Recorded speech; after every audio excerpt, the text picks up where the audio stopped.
being innocent from 1989.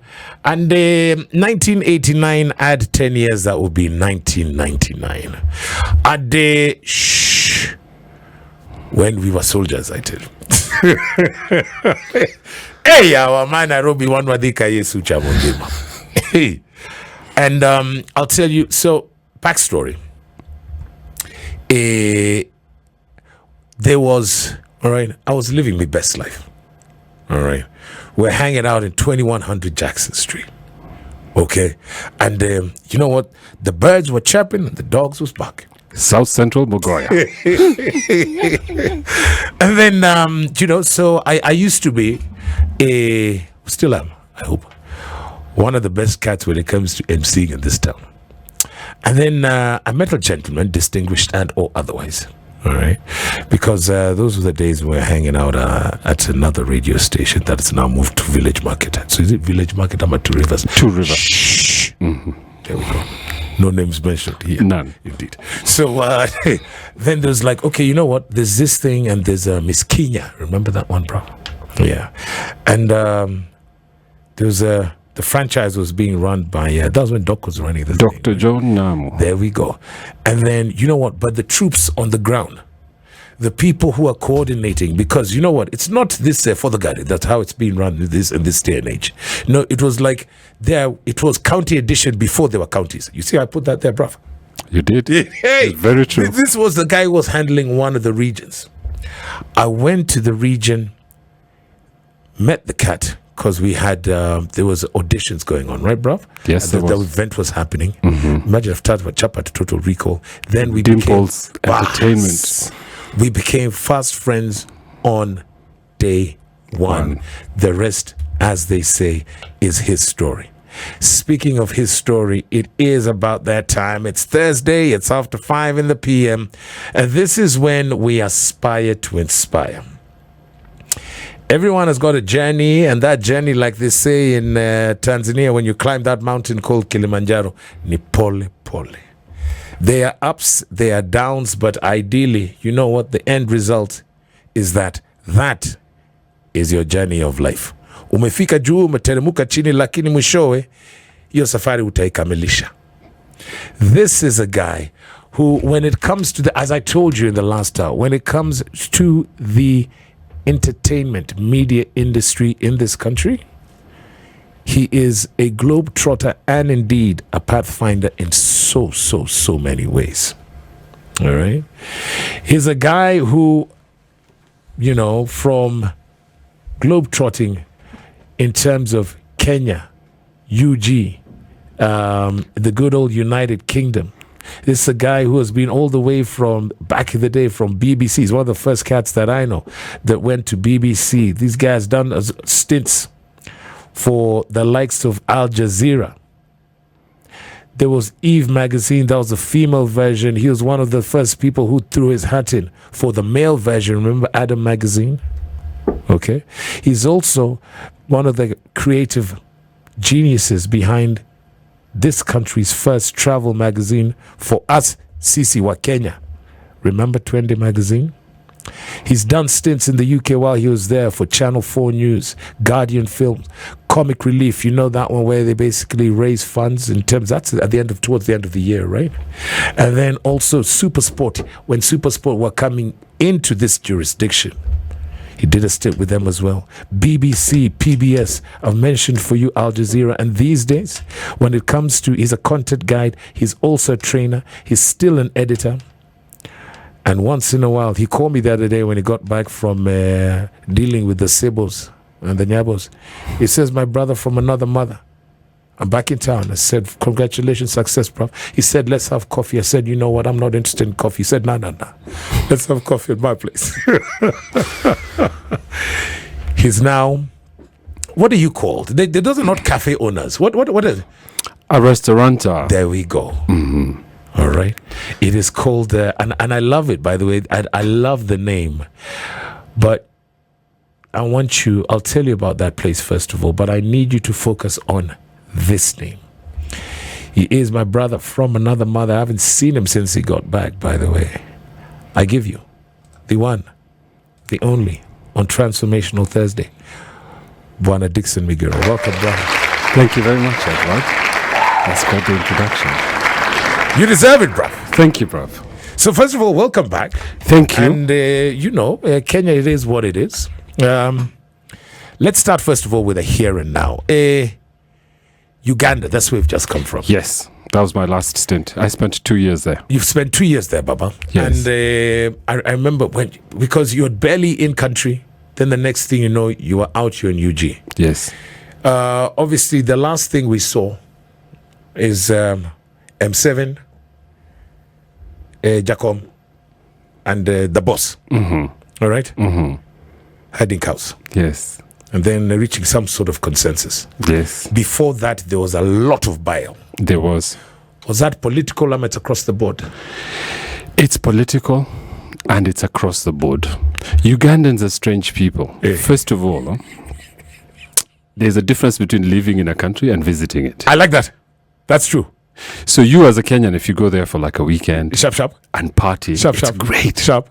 But if you live there, yes, it's a different story. I remember we were talking. Yep. And then, please remember, Uganda has gone through 8 presidents. There we go. We're only on our 4th. So the level of turnover of presidents has created a lot of problems. Right. And these regimes they had were kind of like, winner takes all, I'm going to smash everybody else. That's true. So if you ask someone about like, how is Amin? What did you think about Amin? It will depend which tribe they're from, which region they're from, whether they are guys in power or not. Of course. So the Obote guys, the Cholis, the Obote guys now had the Kakwas. Yes, the Kakwas. Yes, bus. Those were the guys who ate people, weren't they? Yes. Well, that's what they said allegedly. Just like in Haiti. Bus. But the Museveni is from the west. Right. They call them the Bahimas. Bus. And those Bahimas are like the Maasai. Right. They cross from the country. There's no borders really. Okay. And that's why he's always accused of being a Rwandese. Thank you. I was going to go there. But Museveni is very paranoid. So he got rid of all the messes. Right, that's true. There's no soldiers that he congregating. Yes. More than 2 soldiers are found inside a room talking. They have to give a written report what they were talking about. I hope you're taking the piss. I am not taking the piss. This is a true story. This is a true story. Uganda now, the politics is so bad that cabinet ministers go to meetings with their snacks and water inside their pocket because they're afraid. Don't know what's in there. They're afraid of being poisoned. You remember that story when that came out when our president was given a glass of water. There we go. Yes. And he drank it. Yes. The Ugandans were like, whoa, lo. We would never drink that. Wow. So by the way, yes, poison is used as a way to solve problems. Come on. And the bullet as well. Yes. So when we talk about Kenya and Uganda, people say that we are very similar, and they even ask us questions like, as a Kenyan, I am asked, why have you invited this man to come and talk on your side? Because on this side, we don't even listen to him. Right. So it is kind of like authoritarian, and it's quite militarized. But do they, and because I like what you said, by the way, Dickie, visiting and working are 2 different things. Very. And I know you've noticed, and I've told you this, part of the reason why in here is that because you've come in country, and we even had guests from Europe last week, and they said, but you Kenyans seem to be very angry. You've come back, and we've discussed this off-air, obviously, and you've noticed that as well. Yes, I have. And, a lot of Kenyans that have never applied for passports in their life. Those are the angry ones. Let me tell you something. Let me tell you something as a Kenyan. If you have a problem with Kenya and you think Kenya is not a great place to live or a great country to raise your children or to have your business, try elsewhere. You yourself will come back here to Kenya and you will maintain shut up. This is part of the reason why I want you in this studio. Because you're directed to the point. Yes, because the grass you think is greener the other side, my friend. I was conned in Uganda, $10,000. What? And the guy who conned me told me, good luck getting your money back. He's looking you dead in your eye, my friend. Dead in your eye. And when I did my investigation, I found he was connected somehow to the right people. And I was like, I don't want to become a statistic. So I let it slide. Wow. If we're talking about investment, let's just start here. Cars. How many cars are there in Kenya? Maybe 4.8 million. Sure. How many cars are there in Uganda? 600,000. Only. one would say. So if you have a car in Uganda, you've arrived. Yes. Here in Kenya, people look at the kind of car you're driving. Well, Baba, now you're bordering on hate speech. There must be. So, as a Kenyan, South Sudan. yes, I lived in South Sudan. Yes, Going out of your house, you were not sure whether you're coming back alive. come on, that I've had. Every day you leave your house, you're just That tense. I've had. Yes, You don't know whether you'll live through that day. yeah. The level of insecurity and its lawlessness, it's just basically like the Wild West. Anybody can take you out. Right. You know, people, I had a friend who was a Kenyan girl who was taken there by a general who shall not be named. Indeed. And they had a relationship, but then the relationship ended. And the general found her talking to another guy at a restaurant. And he told her, no, I'm the one who brought you here. If you want to talk to this guy, you must go back to Kenya, then get your own means back to be able to talk to this guy. Get out of here now. Pretty much. So, and this is the other thing, level of education. People always talk about Kenyans being westernized. We're not westernized. What we are is modern Africans. Come on. We're modernized. And this is the thing that really gets the white guys, because they don't understand. How can you use M-Pesa? Yes. How can you be so .com? Right. How can you be so digital? Right. And yet you're supposed to be in the third world. Yeah. And we have speeds sometimes here faster than in London of internet. Dickie, it's interesting you say that, because like last week, I mean, like I said, there were these, journalists from the Global North. Then they were here, so we went out for dinner. Then there's this lady who was here in 1986. And she said, and what she was reminiscing about, because I'm like, what's the difference? She said, you know what? I miss the old Kenya. I said, what are you talking? Yeah, that slow train to Costa Rica. To small kibandas. Oh, Yan, you miss dark Africa. She said, yeah, bo. That's what modernization does. I don't want to see that here. When Prince William comes to Kenya, he doesn't chill in Nairobi. Straight to the Bundus. You have to be surrounded by tribal guys throwing a spear. You can't be next to a guy with a digital mofo. Listen, so, it's about aspiring to inspire. Yes. And the message here that I think Dixon is getting across to you is that East or West, home is best. Home is best. And now people talk a lot here in Kenya about politics. You will not hear me talking about politics. That's true. Because where we are is beyond politics. Right. We are a leader in Africa. Yeah. And we've taken over venture capital from Nigeria. We've stolen their lunch. That's true. We are better in terms of infrastructure than South Africa. Yeah, that's true. In terms of safety. Yeah. Yeah. We love ourselves, so therefore we love other people. Therefore other people find love here.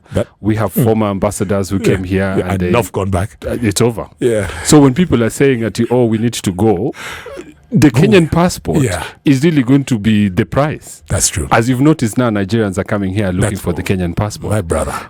You've got Somalis who are looking for the Kenyan passports. You've got Eritreans looking for the Kenyan passport. Chief. So now when I walk down the street and I see a Kenyan chick holding some other foreigner's hand, I just look at her like, do you know what the game is here? Right. Do you see how you're being gamed? Listen, I call him Dickie Ducks. There were two of them. There was Dixie Magiro, who was... for his dark skin. This is Dickie Ducks. Then there was the other, he was called Gunjiri. Dixon Gunjiri. So he was light skinned. So he was Dickie Lights. So for us, we're aspiring to inspire, we're chilling. It's about a journey. Now let's go back, because you and I can talk forever, brother. Of course. Let's go back now to the beginning, bro. The beginning of your journey. I remember it was Moore University, right, bro? Yes. I'm an Iten boy. Yeah. I was born in Samburu, but I was raised in Iten. Sharp. My classmates are world record holders. Running was like in our genes. I run even now for fun. I've seen you do have I didn't know that, bruv, and I know a lot about you. Wangari Maathai, we just ran her in Karura. We just did the run. Sharp. Yeah. That is sorry. That's with the expats. And now the Watus also get involved in this thing. Everybody got involved. Good one. When did you take up running? I used to run when I was a teenager and everything in school, in high school, because I went to St. Patrick's. Yes, indeed. But then when I moved to London, and I was surrounded by all these people who are so, hell-bent on misunderstanding me, it became a refuge for me to go run and process my thoughts. Because I was surrounded by all this. This is how you wusad. Yes. So I kind of had to go internal. This is when I remember when you went off. This was like you went off to start with a beat. Eh? Yes, in 2000. Right. 24 years ago. Yes, I joined a production company called Tiger Aspect Productions, which is still running until now. Yes. It has people like Mr. Bean. It produced things like Mr. Bean. And basically, when you started, you were a runner. You did everybody's job. So this business of Gen Z is coming and saying, I don't do that and I don't do this and I don't do the other. For somebody who doesn't understand media speak, running the Wangare Madai Marathon, that's literally, put on your trainers and kimbia. Yes. In media speak, runner is amboch, KYM. Yes. So my glasses have been broken. Go fix it. Yeah. I need coffee, 2 sugars, no cream. Go get it. Go fetch. You're the guy. And that's how I got into media. Right. And I moved around. There was like several departments, and there was a documentary department, which I kind of liked. Yes. To this day, I'm in love with documentaries because I really believe documentaries change lives. Look at the R. Kelly one. Look at how many lives that changed. Right. Documentaries change lives. Right. But the problem is they cost a lot of money because, you spend like a year following someone to make 10 half-hour programs of their life. It's hard. It's a hard outlay. And only things like the BBC can put that kind of money on the table. That's true. If we're going to ask Standard Media Group, please, can we do a documentary? Right. And we say to them, well, how much is it going to cost? And you tell them, well, it's going to cost $600,000. They'll start talking about sponsorship and and eyeing. But how does Dixon Migiro get from Iten to the BBC, brother? So, via Moy University. My biggest, I used to think that I could teach this, but I came to realize that it's a personality thing. I wanted to come from your lips to our ears. Yes. I have a personality where I take everybody as important. That is true. Whether they are the watchman, the watch, all the way to the head of state. And it pisses some of your friends off, especially people like me. It does. Because why are you talking to the watchman? Why are you talking to the staff? I have had incidents where my friends tell me this. Yes. So my way was just to use people. God works through people. A people's person. Yes. So use people. The connections you have, the contacts you have. I went to Iten. I went to St. Patrick's. I went to Moy University. Nice. In Moy University, I started Mr. and Miss University. University. That is now what I want. Your nailhead. And this Mr. and Miss University is what made me meet Big Kev. Because I came to the national one. Yes. I came to the national one. Yes. And Big Kev was their organizer. There we go. And we went to Nyamu. Before Nyamu. The lady, what's her name? Was it Kamunge? No, not Anne Kamunge. There was... Because you guys got the franchise. You remember where Wimpy used to be? Yes. On Kenyatta Avenue, ne? Yes, on that corner, Union Towers, next to Union Towers. There used to be that tall building.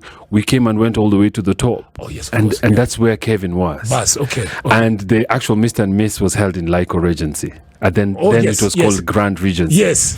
And I met Kevin, and Kevin was like, I've met a lot of people, but you're special. And this is 1999, bro. This is 1997, bro. 97. 1997. Come on.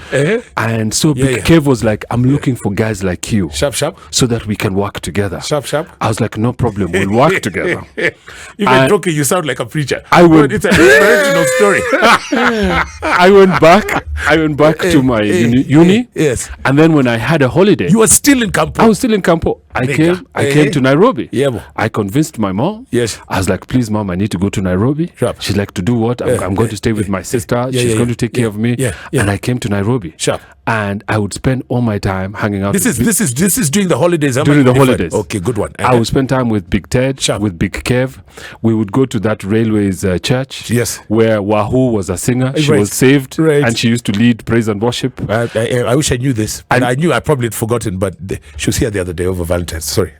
And we had our small circle of now this was our crew. Yes. So there was Big Ted, there was myself, there was Dixon Dickie Light. Lights. Right. There was Leaky. Yes. There was a guy called Wash. Right. And we decided to form Shilton Entertainment. But that's the one. And Shilton Entertainment was the vehicle that we used to get into Miss Kenya. Right. Because Miss Kenya hired Shilton Entertainment. Right. And Right. Shilton Entertainment brought their A team, Right. which was us. Yes. And we were all allocated different parts of Kenya. So Just I was remember. given Nakuru. Right. Rift Valley region. Yes. Yes. And Big Kev went to Mombasa. Yes. Big Ted went to Kisumu. Bas. Like that. So we Yes. spread out. Yes. And we ran the competition in 1999. Right. And it was the most successful That is Miss true. Kenya That to date. is true. That's we had true. sponsorship and we Yeah. had it at Splash Water World. I remember. And we made 300,000 shillings Then. back then. Yeah. And that was the most amount of money Yeah. we had made. Yeah. And we split up the money. Yes. Some people went and bought Volkswagens But- and started to make them into convertibles. They went into self-actualization programs. Yeah. And then after that, I organized events, but I realized events, you spend 6 months worrying, having this thing living rent-free in your head. Right. And then it comes and goes so fast. It's like you blink and you miss it. It's gone. And I was like, I don't really need this stress. I like shooting. Yes. So I started shooting the events, like using a small camera. All right. So, brother, you're going to pause there. I'll pause. I love it. I love it. We've done Shilton Entertainment. We've done Miss Kenya, the most successful, even, and I dare say to date, 1999, it was Splash. I remember that as the MC. Who won that one, bruv? Was that the one of Yolanda? Yes, it was Yolanda Masinde. It's not the one of Esther. That was the year after. Yes, Esther came the year after in 2000. There we go. So, yes, we made 300Ks. They were like, you know what? Some people self-actualization. That's when maybe that's what Kev used to start True Black. Yes. Maybe that's what, Big Ted used to do this other thing of his. All right? But, now, we're in Moi, Baba. Yes. And we asked you because, it's aspiring to inspire. Yes. Like I said, hey, Baba, you're like a dynamo. Now, this is the thing. We asked you for a list of songs. Yes. And we got 5 of your 6 for obvious reasons. 4 of your 6, sorry. Yes. And I think when Miriam spoke to you, asked you what meanings these songs have for you. So, the 4 that we've got. Mm-hmm. So which is the one, bruv, that takes you back to that transition from Moi to entertainment to now, lights, camera, action, I dare say. That might be unfair because it's quite a period. I know the song. Which one is it, brother? I Have Nothing. Whitney I Houston. love it. I love it. I love it. And I'll So, tell you where yeah. I heard it. Yeah. The first time I heard it. My brother went to University of Nairobi. Come on. Yeah, I remember. So during my holidays, Yeah. I would come and visit him in University of Nairobi. Yeah. And at that time, Yeah. Mike Rabar Yes. was running. Of Homeboys. Yes. Yes. He was running campus nights at Visions, where Kimathi Street. yes, where Nation is. There we go. And Mike Rabar was a hustler. He Yeah. would come out with flyers. Yo, guys, this weekend, this Thursday, you need to come down. Yeah. We're having all the best Vision. DJs. We're coming to Vision, man. Yeah. And I went to Visions. Right. And in those days, Yeah. the crowd was big. That's true. The freshers were Yeah, all in. yeah. Everybody was And in everyone there. had boom. Dancing. Yes, boom. Yeah. People had disposable cash. Yeah, My brother was like, whatever you want to have, have you it. can have it. Because that's when beer was, structured class A, B, C, D. Yes. And And a pint was 25 bob. yes, and Visions had a keg, Oh, yes. which was special. So I would sit there and be like, okay, you have a keg. Yeah. And I remember having this keg and feeling very grown up. And my brother, because he was part of this fresher crew, he had a lot of friends, but nobody knew me. So, and in those days, there used to be shika time. I talk about it all the time, my brother. So, it reaches that point in the night, at 1 o'clock in the morning. Oh, there we go. And the DJ is like, Amen. shika time. Amen. And he would play Iron Like a Lion in Zion. And then after that, it will be slow dancing. Alexander O'Neill. And I didn't know anybody. Yeah. So you can imagine, I'm here with my keg. Right. And that song, Yeah. Whitney Houston, I Have Nothing, comes on. Oh, you've got to love it, man. Aspiring to inspire. He started his story and he told you, first of all, you know what? He is literally short of pilots and crew. He has traveled the world on a self-actualization journey. He has told you east or west, home is best. A journey that began for all intents and purposes in St. Patrick's in 10. We have got as far as he ran the most successful Miss Kenya to date. I dare say, I agree with that one. 1999.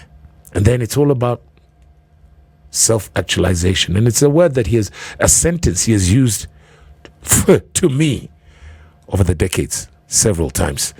I guess in studio is Dixon Miguro. I call him Dickie Ducks. Here's Whitney Houston. I have nothing. A song that reminds our guest today of an era when, Microbar was running Visions, and every Thursday was, that boogie night. And they would go in there, he would go in there. He was at Moi University. His brother was here at the University of Nairobi. Thursday night was a night to hang. He'd sit there with a keg. This song would play, and Whitney would sing, I Have Nothing. Our guest in studio today, that was a time when he had taken transition. They had been running a company, was called Shilton Entertainment, that organized and I would say arguably, the best Miss Kenya to date. Best might be relative to you and I, but to us, it was 1999. They made Shilton Entertainment, the company was. They made a net profit of 300,000 bob. The likes of Ambassador Ted Quacker, the late True Black founder, Big Kev Ombajo, my guest in studio. These guys, after doing all of that, you know what? Then we went to the Four Winds. He is a gentleman. Then from there, he decided, we've done the entertainment. Let's get now lights, camera, action. And it's that journey that basically opened him to the world. And when we talk about the world, if you were listening in early on, all right, for it is Transformational Thursday, where we aspire to inspire. Everyone has got a journey of life. It is pole pole, east or west, home is best. He has gone literally to the Four Winds. He has been to the global north. He has been to deepest, darkest Africa. Now he is back home, and he's a restaurateur. And he's set up a brand new one, by the way. We're going to be talking about that. Time waits for no person. It's called Cafe Fatima. It is my birthday month. And if you want to treat me, imagine treat me there. But we'll get to that, because that is the end game in 2024. Yeah, Baba, now let's go back to the 300,000 bob. We're there. Sorry. So our guest in studio, I talk like you and I, because we talk like this every day. It's my brother from another mother. On Transformational Thursday, I give you Dixon Migiro, Dickie Ducks. So this campus nights in university with Microbar. Yes. Microbar was a student at University of Nairobi at the time. Yes. So that was the first bug that bit me of entertainment. Right. And I was like, I must do this. Right. I must do more entertainment. Right. But then when we made the 300K, there was a lot of squabbles. The politics started. Shares. Oh, I need more. I did more. Yes. And who? And Mombasa is slower than Rift Valley is a bigger province, and Nairobi, what are you talking? And then there was another guy called Washira who chomoked with like 30K of our chums there, katikati, while we were still discussing. Anyway, so I took my money and decided to teach myself how to edit. Right. Why? Because in Moi University, right, yet again back to the people person. Yes. In Moi University, I had met Regina Mutoko. That would be sister to Caroline Mutoko. And she was a dear friend of mine. Indeed. And Regina Mutoko used to present Omo Pika Box. There we go. And I asked Regina, how do you do this Omo Pika Box? Right. And she said, there's a guy called Moses Ndericho. He runs Level 1 Productions. There we go. And he is basically everything. He's the one who came up with the concept and everything. Right. And I was like, okay, fine. Right. So when all this squabbling started over the 300K, I was like, I'm going to take my share and I'm going to find Moses Ndericho. So I went to film studios. Moses wouldn't take me. Where they shot Omo Pika Box. Moses wouldn't give me time of day. I'm busy when. Yes, because at this point he's a big deal. He was shooting commercials and all this. So I then found a lady called Frankie, who was the editor of Omopika Box. Indeed. And Frankie, I made friends with Frankie. Yes. And Frankie told me, you give me the money, and I will teach you how to edit. Clever. And Moses will hire you. Yes, clever. So I gave her the money. Yeah. And for about 3 months, I used to wake up in the morning and go to film studios. And you sit beside her. Even when I didn't have money, I would wake up from Ngumo and walk to film studios. This is what I'm talking about. This is why your transformational through Kibera at the back. Come on. And you get to film studios. There we go. And you show up like the guys who've been dropped from Runda. Now, if you're wondering, you have heard of film studios. Now, that would be at Jamhuri Park where they have the ASK show. Where the SK show is. There we go. And Frankie taught me how to edit. And she taught me how to use Avid Pro. And this is when I went to Moses. I was like, I know how to use Avid. Moses was like, you should have said. And he hired me. And I stayed in Moses with Level 1 Productions for 6 months. This is now, sorry, Dickie. Yeah. So are we still in 99 now, and now we're in Millennium is 2000? No, now we're still in 99. We haven't reached 2000. Right. And then Moses said, I'll give you a space. You stay with me for a few months. But then after that, you have to go find your way. I was like, no problem. So I stayed with him. I tried to learn as much as I could. Sure. I tried to network as much as I could. There we go. And then one of the people... You did say networking was important. Yes. One of the people who came through Moses' studio was Judy Kibinge. Right. And Judy Kibinge said she's working on a project. Yes. And she's shooting Kenya's first full-length feature film called Project Daddy. I remember that because, and Judy Kibinge, she went on, because now a lot of our producers, they're on the global stage. Yes. But she was more or less the first one. She was. And she was the first creative director at Macan. There we go. And then she got tired of the advertising world. Yes. And then she made the leap into film. And this was her first film. And then there's something she did a lot in film. Was it that she was recognized for something, bruv? Yes, she was recognized for many things. That's true. Okay. Yeah. But she was a woman of many firsts. There we go. Yeah. Yes. And Judy basically gave me a chance to be a runner in that movie. Right. And in that movie, I met Tosh Gitonga. There we go. He was a young boy. Yes. And Njeri Karago, who was the first honorary consul before Big Ted. That's true. Yeah. But yes, she was in La La Land, yes. in LA. Yes. Her claim to fame was she had discovered Pierce Brosnan. Yes. Wow. She worked in LA back in the day. Hold on, no. Is this legend or a true story? This is a true story. Njeri Karago is a general. You have to give her props. Yes. When people would not even understanding what Hollywood was, she was right inside there. Dickie, we're drinking a coffee, bro. Yes. We're enjoying our coffee, bro. Yes, we are. All right? Take a sip. We're Hold on. That guy, Pierce Brosnan, the guy who was James Bond. Yes, the guy who became Millennium. Yes. This Jerry Karago, who Kenya. That one. Discovered him when he was a sweeper. She was in Ireland and she was doing what? She was a casting agent. Get out. She was. Oh, yes, a backstory. Yes. She was a casting agent. Yes. And she auditioned him for Remington Steele. There we go. It was Remington Steele. Yes. And he did the TV series and people were not sure whether he was going to make it or not. A good Bond, yes.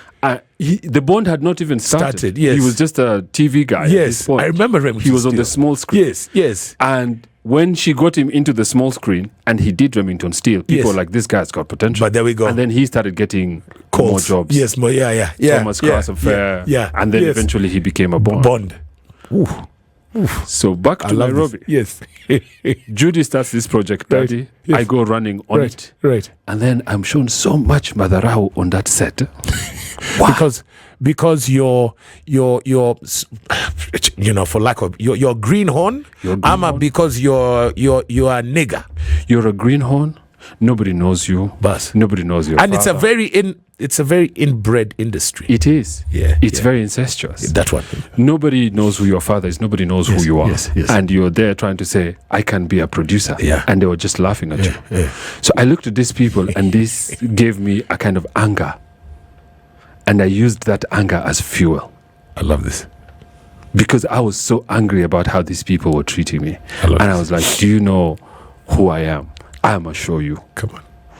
So I decided that I was going to become a big fish, a small fish in a bigger pond. Come on. So all this time from when I was in high school, I had a friend called Charlie Foreman, We went to primary together, then he left and went to the UK. Right. Charlie Foreman sounds Odiero. He was mixed race. He was Anglo-Ugandan. Okay. And he went to the UK. Right. And he used to come every Christmas. Sharp. And every Christmas he would tell me, what are you doing in Kenya? Sharp. You need to come to London. Sharp. And I was like, I'm not sure. Yeah.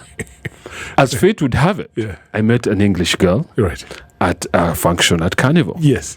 And one thing led to another. Yes. And before you know it, we were married. There we go. And I then migrated to London. There we go. Because the Brits will not let you in unless you have a marriage certificate. Right. Or you have an investor certificate. There we go. So I went to London. Yes. Did not know anybody. And what year are we now in, bro? Now we're in 2000. Wow. Man, you put in a lot of work. Yeah. So now I'm in London. I arrive in London. Sharp. People are telling you about, this is Islington. This is Kensington. This is different boroughs. And they're just names because they don't mean anything to you. There we go. You've never seen them. You don't know what they are. Yeah. So I got myself... Sorry, what's a borough, bruv? A borough is like a division of a city. So it's like South Sea? Yes, it's like South Sea. Sharp. Mta. Thank you. And I bought myself a bike and I bought myself a map. Come on. And I would cycle. Google Maps was not cooking. There was no Google Maps. Yeah. It just started with Garmin. But And I would do laps. Yes. And I've eventually oriented myself. Sharp. And all this time I was sending messages to this guy. Yes. This guy who told me to come to London. Yes. This Charlie Emails, chap. This Charlie Foreman. Yeah, I'm yes, like, yes. Charlie, where are you? What's happening? Yeah. And you know, when you translate Kenya shillings to UK My friend. pounds, Yes. basically you have no money. Yes. And in London, if you sneeze, you pay. But there we go. And I was like, I need to find a job. Right. So there's a bar I used to go to called The Angel. Yes. And I went to The Angel, and there was this manager. Yes. And I said to her, how do I get a job here? Yes. And she this is using your people's person skills. Because I had been to that pub a few times. Sure. I had chatted to that girl. I flirted with her a little bit. We had become kind of buddies. Yes. So the ice was broken. Bas. And so when I asked her, how do I get a job? She was like, it's easy. You just talk to me. There we go. I was like, fine. I'm talking. Yeah. And she said, when do you want to start? I was like, tomorrow? Yeah. She's like, come. Yes. I'll teach you the cocktails. Have you ever worked in a bar before? Yeah, I did. Remember in Cape Town, I did, I lied. Yes. I was like, yes, I worked in Carnival. Yes. There's a restaurant called Carnival in Nairobi. I was the best barman. Of course, she doesn't know Carnival and she wouldn't know where it was. Yeah. So she was like, okay, fine, come tomorrow. I will teach you. Do you know any cocktails? I was like, just a few. Maybe the ones here are a bit different. Yeah. Mine, we call them dawa. Yeah. There's nothing. Yes, just vodka and citrus. And she taught me how to make cocktails. Yeah. And I was a quick learner. Yes. Within 2 weeks, Yes. I Your could first make study. coffees, Yeah. cappuccinos, Yeah. lattes. Yeah. I could make your Long Islands. I could make all your GNTs, whatever. Yeah. And all this time, I'm still getting in touch with my guy, sending emails every day. Charlie Foreman. No response. After 2 months of pouring pints, Charlie calls me back and says, I'm sorry. You guy, my guy. I've been away. I was away on location. I was shooting. What are you doing this afternoon? I had a shift that afternoon, but I had a Moroccan supervisor who was quite racist and just didn't like black people. Yeah. And normally it's not the white guys. I won't Normally stereotype. it's not the white guys who give you the Yeah. It's the ones in the periphery. Bas. And I decided I've had enough. So I just took the apron, I threw it at the guy. The way they do it in the movies. Yes, and I left. Yeah. I went to see Charlie. Yes. Charlie sat with me in a studio. Yeah. And basically it was a conversation. Yeah. Later I was to find out it's an interview. Come on. And this is the strange thing about me finding jobs. I have never been formally interviewed and gotten a job. I like this. All my jobs have always been conversations. Right. It has started as a conversation. Is that the network you're talking about, bro? That is the network. So I was just telling Charlie. Charlie was asking me, do you know how to edit? Yes. Do you know how to do this? Yes. Do you know how to do this? Yes. Then how is Kenya? Then he told me he loved the sound of my accent and it reminded him so much of home. Sharp. And he told me my assistant is leaving next week. Yes. He's going to Paris for training. Sharp. Can you come and cover for him? Yeah. I was supposed to go for 1 week. Come on. I didn't leave for 3.5 years. You see, now, and that's a conversation because I remember, obviously, you and I are friends. Remember you leaving, I'm like, okay, Godspeed, my brother. And then next thing you know, I've got a job. I say, no, I know about the bar, but I'm talking about now. You're now in gainful employment. You're now working as a producer in the UK. I'm like, actually, that did give us a bit of a waru here. I was earning £500 a day. You know. So I would fly give back us to a Nairobi. bit of bus. I would fly back to Nairobi just to party. You know, for the weekend. Yes. And give go us. back. Remember, it gets like a bit of a waru. Like, damn, skip you, boss. But I never lost my why. The why. I like that. I never What does lost that the why. mean? What was the why? Remind us what the why was. I could not understand, growing up in E10, I never really understood racism. Then I come to Nairobi and then you start seeing the structure and you start seeing social class and the different classes. And then you start seeing that the white guys are on top. Then you have the Indians. Then you have us. So I wanted to find out what is it about these English people that made them think they could come all this way and colonize us. And you broke all the ceilings and pun intended, because you also then wound up marrying an Odrero. I did. Yes. Unfortunately, I can add now. We can have a laugh about it now. Yes. Yeah. But I married an English woman. Yes. In part, I suppose, to understand the English. I like this. Because I wanted to understand who these people are. I love this. And for me, I needed to understand not from history books, but in real time. That's right. What are their attitudes? Yes. Why are they the way they are? Why do they do what they do? You never forgot the why. Yes. Brilliant, Baba. So when I did my 3.5 years, yes, and there's a bit of a sad part to this story, because Charlie Foreman commits suicide. He committed suicide. He went into depression and committed suicide. And I couldn't stay in the UK any longer. Hold on, while you were still on the job? Yes, we were working together. Oh no. And he would ask me questions like, if I attempted to commit suicide and I was not successful, would you finish the job for me? And you would take it as a laugh or what? No, I was like, this guy, something's really off with him. Right. And his father, I called his father. So his father came to the UK. And he was like, come back to Africa. Maybe you'll learn how to love life and love yourself. Yes. And you will restart. And he came back to Uganda. Yeah. And he stayed for 2 weeks. He started going for runs. He looked like he was preparing to go back into life. Yes. And he convinced his cousin to lend him a motorbike. At 180 clicks, he went straight into a wall. In UG? Yes. He was buried in a sealed coffin. I, of course, with the company chair and a few other people, flew in from the UK just for the funeral. Yes. And then I went back to the UK, but it was never the same. So that place was like a shell for me, and I was done. I wanted to leave. And of course, at this point, concurrently with Charlie Foreman's death, my marriage was also unraveling. Yeah. Partly because I was spending so much time working. Right. Media and marriage, they're not the best of bedfellows. Yeah. And because I was spending so much time away, my wife was telling me that I loved the job more than I loved her. And to some extent, she was right. To some extent. Right. But this death of Charlie was kind of a tangent for me. It was a change. I had to pivot. And I remember Joseph Orungu, who was then the BBC Focus on Africa, Network on Africa, who we had met many times in London. On a social basis. Right. When Kenyans would have gatherings at Babilo, at LSC, the London School of Economics. There was a bar run by a Zambian guy called Babilo. Right. We all went there as Kenyans, and we all met each other there. Right. Anybody who's anybody now. The Simon Karenditus, the Buru Kerenis. Martin Kimani, Bogwa, who's the former UN Kenyan representative to the UN. I met him in Babilo.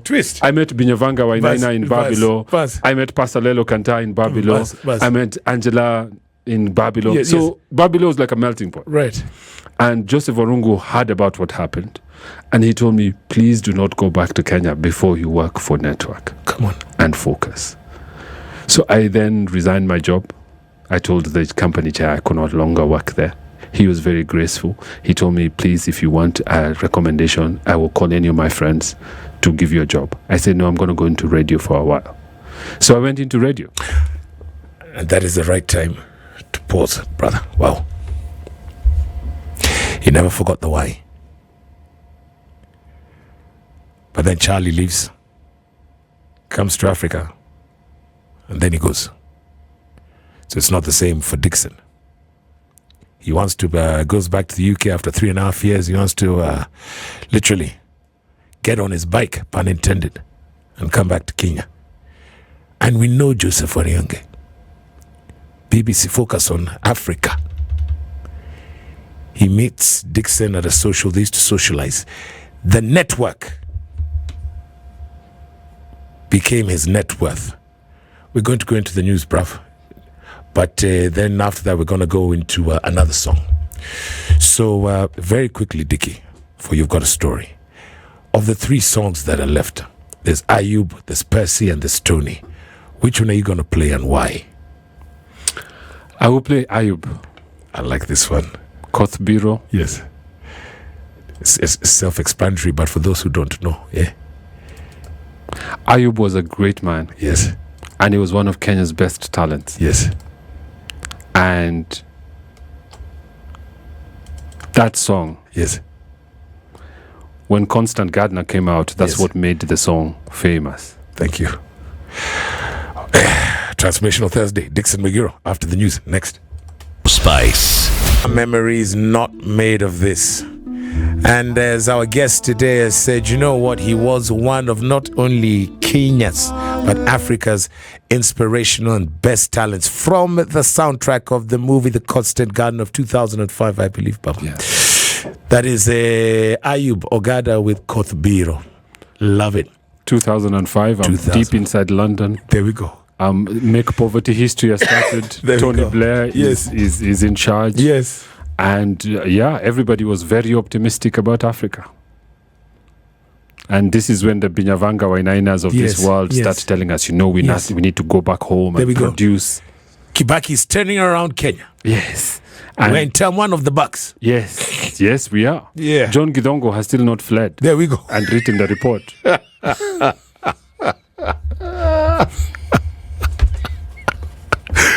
My brother. Yes. So now you are there.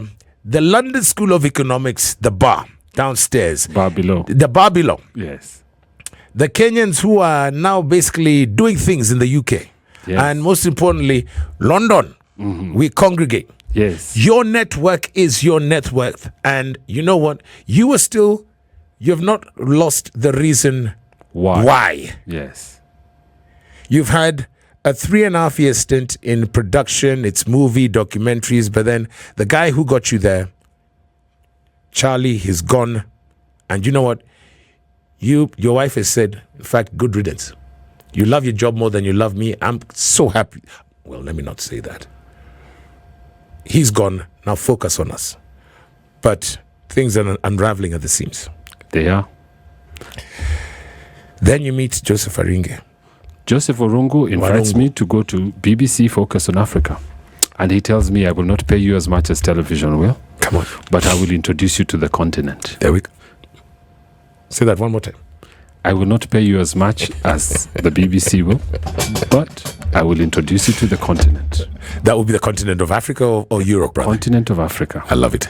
I was tired of telling English stories to an English audience. I wanted to tell African stories to an African audience. I love this. Go on. So, and remember, perspective. Because now it's not until not too long ago, that's when people started to join the beep. Yes. This is back in the day, and we're talking about early this millennium, boss. Yes. This is back in the day. So this is going towards a century ago. Yes. Wow, time. Man, nigga, we're old. Time is flying. Tumeraroma calendar. So Joseph takes me to radio. Right. This is BBC headquarters, London. Yes, Bush House. BBC Bush House. Yeah. And radio, you have to remember, is theatre of the mind. And television is chewing gum for the eyes. Nigga. So in radio, you really have to be very creative in how you tell your story. I love this. It is not as simple as television, because television, the picture tells most of the story. The voiceover is just sharp. Kusindikiza. Sharp. But radio, for the very first time, I called and interviewed presidents. Sharp. And people inside of that newsroom showed me the decorum. How do you talk to a minister? There's a lady called Veronique Edwards. I remember I was trying to get Baba Olusegun Obasanjo on the phone. There we go. And I could not get Baba Olusegun Obasanjo. He was in meetings after meetings after meetings. At that point, he's still His Excellency the President of Nigeria, man. He's the president. So we are talking to his head of media. Yes. And eventually, this Veronique Edwards comes and says, he's Hussein Mohammed, is it? Yes. Young man. Yes. What is the problem? We are going to air in half an hour. Yes, Do you yes. have the interview from the president? Or not? I'm like, I don't have it, ma'am. Yes. She said, wait. She went into her little black book. Yeah. She found the number of his personal bodyguard.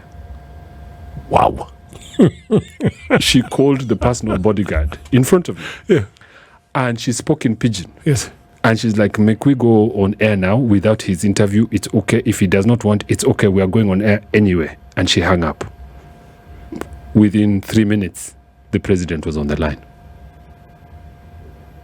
The fear of loss is not just in sales, where you inspire the fear of loss.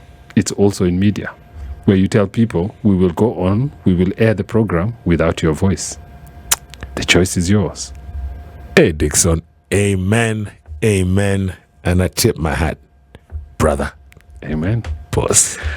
And so what did that teach you, bruv? I mean, you've obviously that what you've said makes, the fear of loss is not just in sales, it's also, But what did that teach you immediately? I mean, it still networks? It taught me gatekeepers are very important. Watchmen, receptionists, bodyguards, they can block you from your principal. They can block you all day, every day. And if you don't know how to talk to them, and if you don't know how to create relationships with them, you will never be able to go past the door. Do not pass go, do not collect 200. Hold up.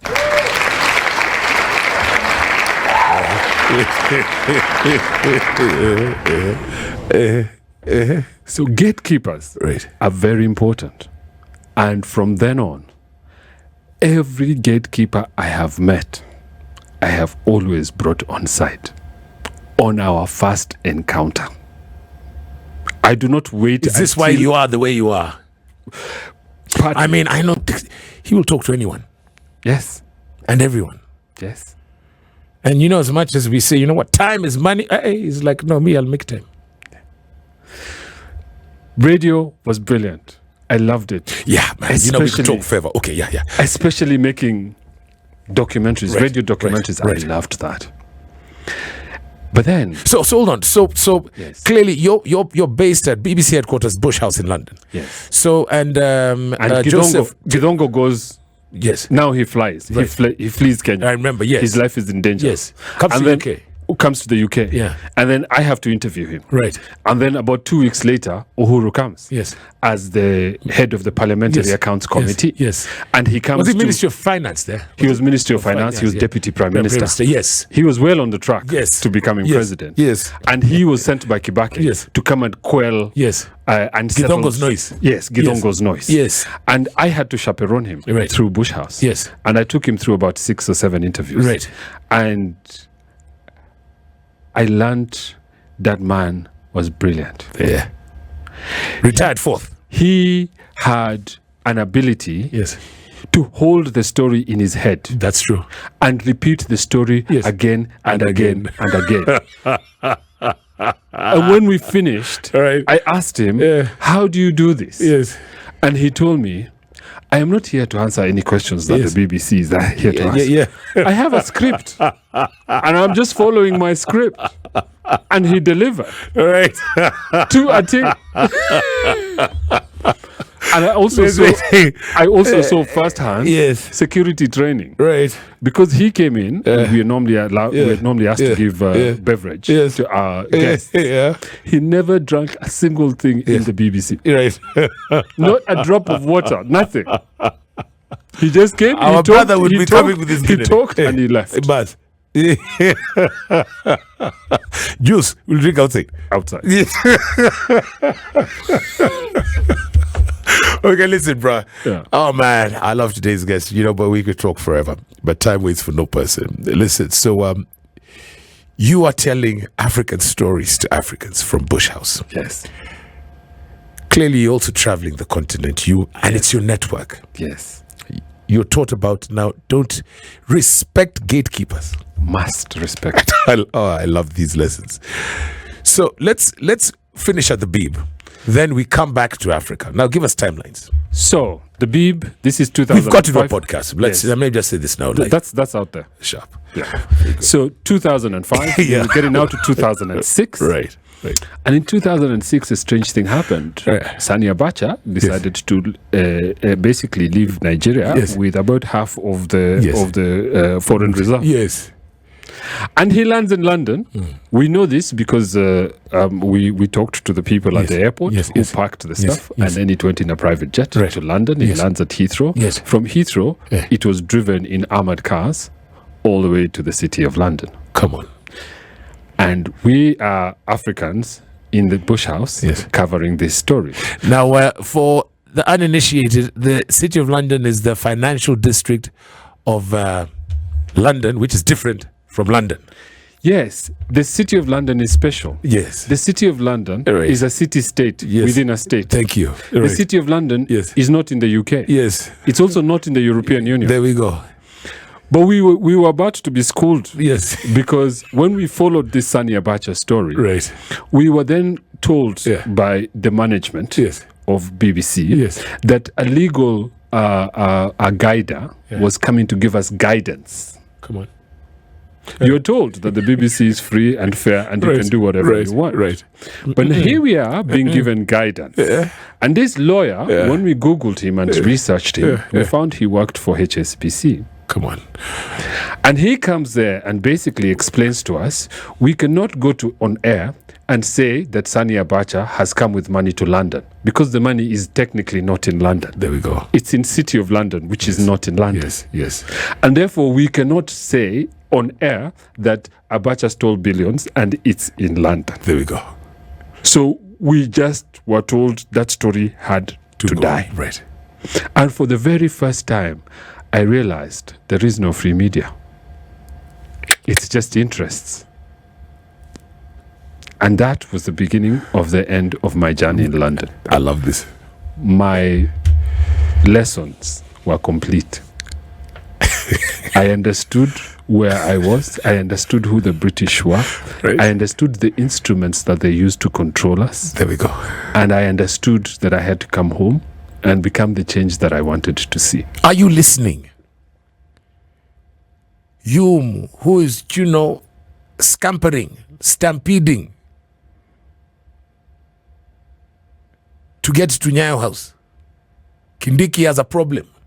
Let Dindi Nyoro sort it out. Over 1 million applications. I digress. Go ahead, sir. So I told Joseph Warungo, I'm done. It's time to go home. I exited stage left. I came back to Nairobi. And I remember that. Nairobi has always been a bubbling place, full of creative people, full of a lot of energy. And you love it, though, and I love Nairobi. I absolutely do. Is it because, sorry to cut you off. Is it because you've been, obviously you're inside looking out, then you've also been outside looking in, bruv? Yes. Is that important? Very. Perspective. So what are you saying? I'm talking smack? Maybe all of these people who want to leave, they should go out and then they'll appreciate it more? It is only in the going out that they will appreciate what they have. Then I apologize. And they say in the UK, there's a very famous saying, that when one is tired of London, one is tired of life. Come on. I was tired of London, but I was not tired of life. Buzz. So I came home. Right. And I found Oyungapala. There we go. The writer. We set up Adam. I produced quite a bit. Yes. I produced a timelines. 2006. I come back. Yes. Now, it was. I remember, and the pitch was so brilliant, but it was not. By Kenyan men for Kenyan men. Yes, it was not. It was a Kenyan GQ. That's what we were trying to start. Yes, it was not the way there was all this toxicity. That's the word that there is right now. Mm-hmm. It was literally the Kenyan GQ. Yes. For, you know what? Sophisticated, intelligent, you've got to read this. People like you and me. Just hold on, my friend.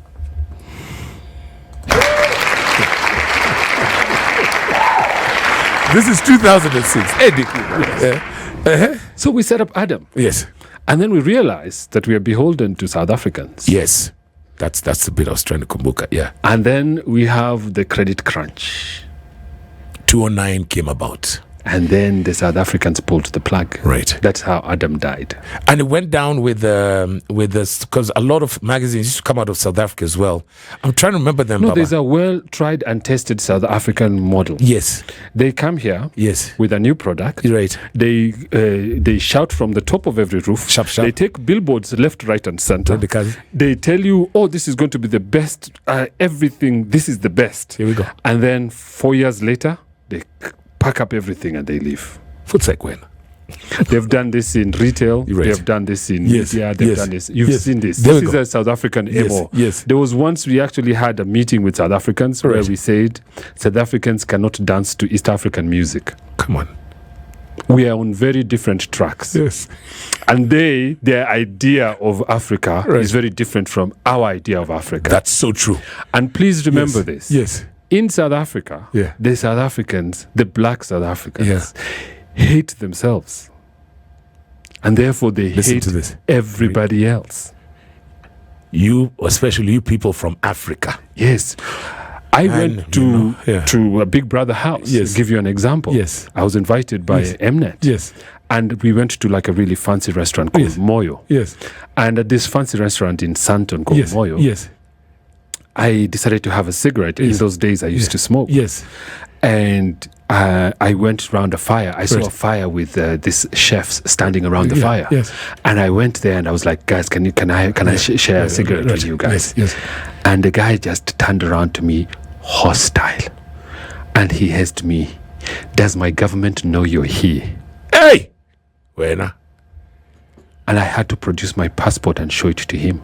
And I showed him my visa, which said to be admitted to South Africa for 30 days to attend the Big Brother house. Yes. And I said, yes, your government knows I'm here. Yes. And he said, but you Kenyans, you are coming here. Every day you come in buses. We don't even know how many of you are here. Wow. The xenophobia was just oozing ridiculous. From every pore of this guy. Sharp. And this is a chef. Yes. I was like, something is wrong in this country. They are frozen in anger, and it's not a country I can live in. That's why I have never contemplated living in South Africa. By the way, I also wanted to ask you that. I have only visited South Africa, but I have never wanted to live there. Yes. Because that anger is contagious. You say people are upset in Kenya? The South Africans is like upset on steroids. Okay, stop. So listen. So Adam goes down. And then so Adam goes down. After Adam, the star came looking for me. There we go. William Pike. Right. Yes. Headhunted me. Now you're chopping me a total recall, indeed. Yes. And I went across to the star. Right. And because now our GQ was done, I decided to create Society. Yes. Which was a there page, we go. Yes. Which was a page where we were going to celebrate the good and the great of this country. Yes. I was not going to bash Kenya. Yeah. And in fact, even to date, I will never bash Kenya. That's true. That is so true. There's plenty of people out there already doing that. Yes. We as Kenyans don't need to bash ourselves. Yes. So I was all about positive stories. Yes. And the other part, the second part of this society was that everybody has a social life. Come on. Every single one has a social life. And if you get inside those social circles, you will begin to understand how Kenya is organized. I love that. And that is what I did. I was invited to every house. I remember. No, I took you to. I took you ambassadors, high commissions. Do you remember when we went to Jacom's house? Please. That's a story I quote every day, my brother. And Baba was there sitting with my DVD and UK by the Wako, fire. By the fire. By the fire. Promulgation. Mm-hmm. You remember? Under the invite, and you told me, hey, man, Baba, dress up. We're going out. Fidel, the late, named Mos Omera. We went through, and that was a story that we are honestly one day, if you find me and get me in a good mood, buy me a white cap and ask me, what happened? That one is for the memoir. Yes? Why do you and Raila have such a personal, close bond of a relationship? Mm-hmm. But after the 1,000 people that were there, why did he pick you? Mm-hmm. But what happened next? I digress. It is your story. Yes. So I went to do society. Yes. And with society... Oh, good job. I remember I was trying to explain in a social context how Kenya is arranged. I like this. And what was interesting is that the richer I went, the higher up I went in this kind of hierarchy of wealth, of pyramid of wealth, the whiter it got. And I remember getting to a point and fighting with my managing editor where she was asking me, why are you going to polo? Of what value is that to the average Kenyan? And I was telling her, everybody who comes to polo, 5 or 6 people, can own about 2.5 million acres. That's so true. So who really owns I remember Kenya? The first time, I mean, you're the one who told me about the Cookie Goldmans and the Laikipias and all of that. Yes, you go up to Laikipia and have a look for yourself. You see one person has 60,000 acres, the neighbor has 50,000, the other one has 70,000 acres. Between the three of them, basically they own all of Mas Island. There we go. And all of them are Oderos. All of them are white. So when people say that Kenya is black, I forget. It's a lie. The whites own, but they're quiet. That's true. Because for them, their center of gravity is not Nairobi. That's true. It's London. There we go. So they have a flat in Mayfair. They don't have a flat in Muthaiga. There we go. This is the difference. Anyway, I did society for a glorious 2 years. Right. Never once got sued. Yes, I remember. Or taken to court. I remember. And I was in there. I talked to everybody. I went to every house. I went to every party. And this was before online editions. So people actually like us used to buy that newspaper, or we used to get it. Well, not buy it, you know what I mean. Just to go into society. And I like what you say, it was about positive stories. It was about positive stories. I never did product launches. I like this one today, I never did product launches. I always did deep stories where when you look at that pictorial, you ask yourself questions like, why was this person with this person? They're supposed to be... Yes, there we go. Why was Charles Njonjo always with the Israelis? Yes. Why was he always in every function the Israelis had? Right. Now, when you read Dr. Silverstein's book, you see how close they actually were. Yes. And I was trying to explain I was an explainer, explain the context in which we live in. And you have to understand when you look at things like Shakahola that are happening in Kenya, the primary driver of these things is because we have lost our explainers. Fafanua that, brother. Who are explainers? In the 70s and the 80s and the 90s, our explainers came out of University of Nairobi. It was the 7 bearded sisters. Oh, the James Orengos, the George Anyonyas of this world. Those were the ones who explained to us, why are we here? Wow. The Koigi Wamaweres. Yes. Where have we come from? And where is this Canaan we are heading to? Come on. We lost because of IMF and World Bank in 1991. They defunded all our institutions. And now we don't have any thought leadership or knowledge production inside our universities. So what happens in that scenario? People still need explanations. And that is why they go to these preachers. Because these preachers explain where we've come from, where we are, why are these things happening to us, and where we must go. The so-called false prophets, if you like. And if we want to turn our country around, really, I don't think we need to do affordable housing. I think we need to go back to our institutions and rebuild them afresh, especially our academic institutions. Baba, we're going pulpit now.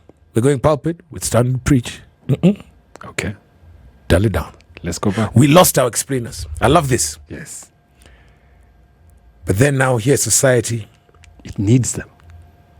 And you're telling positive stories. Yes. That journey then comes to an end.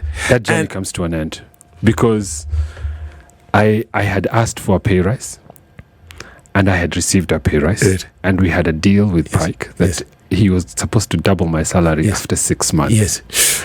And we got to the 6-month mark and I had hit all my targets. I remember. And he refused to double my pay. Right. He told me I cannot pay you more than I pay the managing editor. Yes. And that was not an argument I could stomach. Yes. So I quit. Yeah. I resigned. I remember. I asked you. And I exited stage left once again. And it was time for fresh beginnings. Yes. So, after the Star, I cannot tell my story, really, of to where I am now without introducing another character. And this character is my lovely wife. I was waiting for that one. Because after the Star, you have to remember that job was not a job, it was a lifestyle. Just like radio. Yeah. You live it. That's true. And if you can't live it, then you can't do the job. Sharp. And my wife comes into the equation. And we met at a diplomatic function. And I was introduced to her by Chris Kirubi. Uncle Chris, who we all know very well. Indeed. I loved that man dearly. Yes. He introduced me to my wife at the Belgian ambassador's residence. Yes. And after that, we had a party at Emmanuel Jambo's. Yes. The photographer. The photographer. He had a birthday party. Yes. And that was the beginning of this new journey. Yes. Because she told me, I want to work. I need you to rest. Come on. Because you've been working so hard. Yes. For 25 years. Right. You need to take a rest. And then figure out which direction you want to go. Come on. And that's what happened. I became a trailing spouse, yes, a house husband, yes, a significant spouse, whatever you want to call it. And you changed your lifestyle completely. Religion? I did. This Star smoking juice. Yes. And I was like, because my fear at that point was, am I going to lose my brother? But I didn't. You became a better version of your damn self. What happened was I went through a very messy divorce with my ex. Yes. With your first. Yes, and in our field of media, reputation is everything. Sharp. And she took a sledgehammer to my reputation. Yeah. And basically, anybody who was anybody, she told them how I was violent, I had alcohol problems, I was a deadbeat father. Of course, all of this was not true. Yes. But I reached a point where I started questioning myself. Yes. Because, if someone repeats something over and over again, you start asking, am I really an alcoholic? Bus. And they reached a point where I was like, let me see if I am. And I stopped the liquor. Yeah. But I needed to also turn my life around. Right. Because a lot had happened. I felt like I was not living up to my potential. I remember that. And I felt the panic of closing doors. There we go. I felt like doors were closing. Yes. The darkness was coming. Yes. And what would I say I had achieved in my life? This is what I want to hear, boss. So I needed to do something more than what I had done. Up until that point, I had done a lot for other people. So I then swiveled that lens and started doing something for me. And the first thing I did for me was change my religion. I did that in a very big part because of the pastors in my own family. I remember, I'll give you an example. Yeah. Wow. My father passes away. Yeah. My uncle, who has a church in Texas, in the United States. Yes. He goes to the congregation, and there's video evidence. Yes. And he goes in front of the congregation, cries, and says how he's lost his brother. Yes. And the congregation raises $37,000. My uncle sends $7,000. The other 30. When we ask him what happened to the other 30, he exits the family WhatsApp group. Yes. Not funny, not funny, sorry. So basically, the so-called pastors in my life, my sister is also a pastor. Yeah. The pastors in my life basically showed me there must be another way. Come on. This can't be the only way. And I'd done a lot of reading. I used to read a lot. I still read a lot. Yes. And I started reading the Quran. Yeah, because I was going to ask you, obviously, I know the story, but, but I've never asked you this way, bruv. But why not Buddhism? Why not, why not become, is Judaism a religion? Judaism is a religion. Yeah, But, why not? Well, Judaism, you cannot really enter it because it's a kind of racist. It's a racist religion. Yeah. So it's based on color. Wow. So I cannot really be a good Judah. I can't really be a good one. Just bring out the submachine gun, bro. And then Buddhism, there's no real God there. That's true. Yeah. What are we worshipping? Yeah, okay. We don't know. Yeah. And the Christianity, I was not buying it anymore. That's true. And trust and believe, when I was working those 3.5 years in the UK, I spent about 2 of those years inside of churches because we were following vicars I was doing something called a seaside parish, where we would follow a vicar for 1 year and make 10 half-hour programs of her life. So I spent a lot of time with bishops and clergy. Wow. And I realized it was all a lie. Come on. It was all politics. Yes. There was no spirituality there. Yes. These people, like once I remember sitting and there was 4 men who basically ran the Church of England. Yes. And I was filming them. Yeah. And the conversations these people were having were not godly. Let me put it that way. Bas. So I was like... That's including the Archbishop of Canterbury. Yes. I was like, there must... You are in the inner sanctum. Yes. I was like, there must be another explanation. And this is why I went the direction of Islam. Okay. And so I had already begun this journey before my wife entered my story. Yes, right. A lot of people now, they say, oh, you married, oh, you converted because of her. No, I did not. Yes. Thank you for clarifying that. I converted because I was on my own personal journey. Yeah. And that journey brought me to this place. Sharp. And I decided, let me give this Islam a chance and see. Yes. I've never turned back. Come on. I've never regretted it. Yes. And my life has kept improving year in, year out. Yes. And my wife did a very big thing for me, where she held the ring. I like that. I want you to rest. Yes, she held the ring while I was going through my own personal journey. Yes. And this is why I became a house husband. We went to live in Niger together. I remember that. Yeah. Then came through to Uganda. Before that, we went South Sudan. Then we went to Rwanda. Then we went to Niger. Then we went to Uganda. Yeah. Then I came back home. By the time I came back home, I was complete. I was healed. I had rested enough. Now I set up my cafe. You see, there we go. So you've come back full circle because that's early this year. That's early this year. And you come back, of course. I'm one of the first cats you call. Of course. And me and Madame have been promising to come through, which will come through this weekend. Standing invitation. Why food? Why a cafe, bruv? So Uganda is really what crystallized it for me. Because as a house husband, while my wife is there getting the bacon, I'm here trying to work out what her social calendar should look like. And I used to meet other house husbands for coffee, and we would compare notes. Like, where do you take your kids for the weekend? You know, like on Sunday, where do you go? And we realized quite quickly. So hold on. So we're not hanging with the Watus, are we? No, we're in Kololo. My neighbor is the American ambassador. On this other side is the Italian ambassador. So we're not going for pork and marriage. No. And at this point, I have gone through the... Obviously, we're Muslim. Yes, and I've decided that liquor is not in my life. Right. And then it's a question of quality of experience. Where do you take your kids? Sharp. And there was very few places. So there would be like 1 or 2 places we could go. One of them is called Platia. Right. And I really liked this place. And the only difference was Platia had like the vault where they would put like liquor inside. Right. And then they had like a really fancy winery where like they would sell like 700 euro bottles of wine. Wow. And I just felt that was not necessary. Yes. And so when I came home, I wanted to create... First, I started by solving the problem for myself. Get it. And the problem was... Yes. Where do you take your children on a weekend that's not a mall? Imagine. We don't want dogs sniffing, around. Yes. You don't want to go through security. Yes. You want your child to be in a secure and safe environment. Where do you go? Yes. And the truth is, there are very few of those spaces. Indeed. There's a lot of public houses. Right.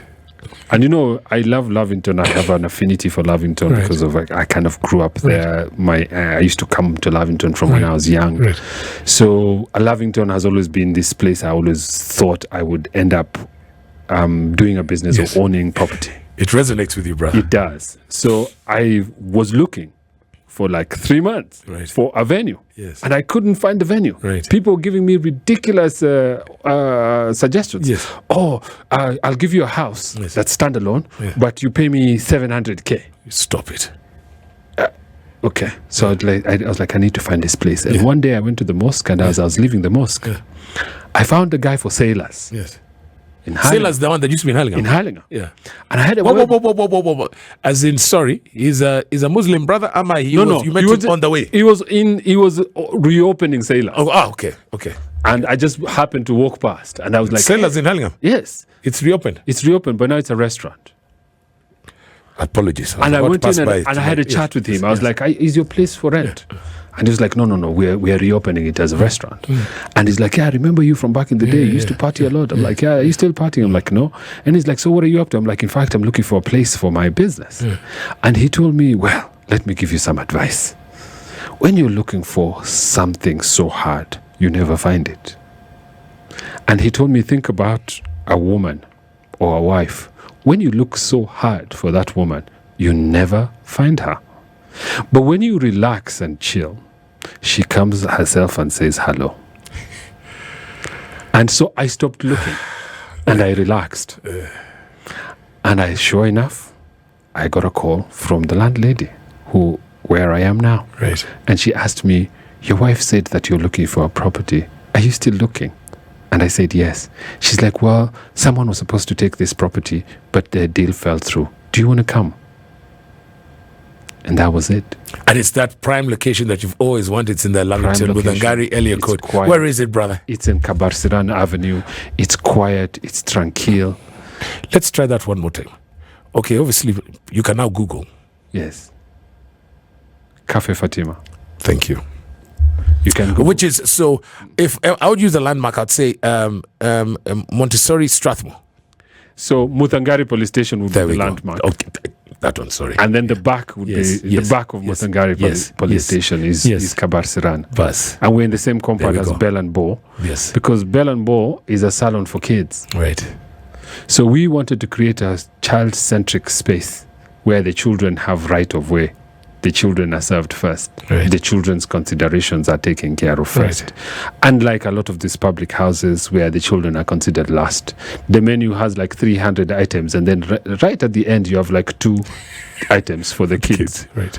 And we wanted to revolutionize that and change it. Like it. So and create like interactive cooking experiences and creating like a learning center where we equip our kids with the skills of the future. So like now we're giving them robotics, we're giving them coding. That's the direction we're going with Cafe Fatima. Spice.